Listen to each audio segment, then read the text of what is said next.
Welcome back. This is Wisconsin Shoe Guy, and I'm going to do a couple of unboxing videos here before we go into the purge. So 2 new and about 30 purges. So you'll see the video start coming out here quite a while. I've already filmed all the purges.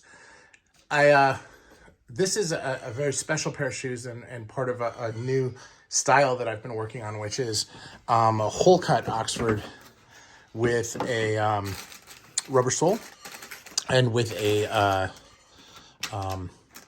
wingtip cut. So a faux wingtip. Now, I see I was gifted a pair of David Embrico socks with this. This is a perfect color for me. I love his socks. That's very kind. And then this is a Patina shoe, which with a Patina by one of my friends, actually, Alberto Suastes, and or you may know him on Instagram as Patina Arizona, and just a very good looking shoe. And I'm going to try to get this here so you can see some of the lighting.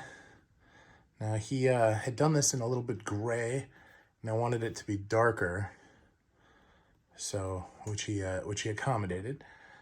And you can see on a lug sole and a spongy rubber lug sole, which is good for the casual that I have in my wardrobe today.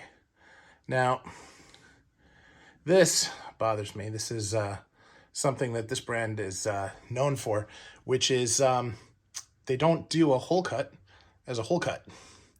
They put a patch here, and this is indicative of poor craftsmanship.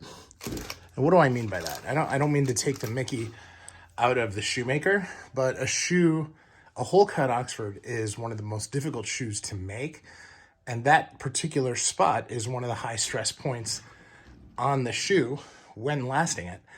And when they put a patch on it like that, they're allowing themselves additional tension so that you don't need to have the skill of the shoemaker in order to be able to do it.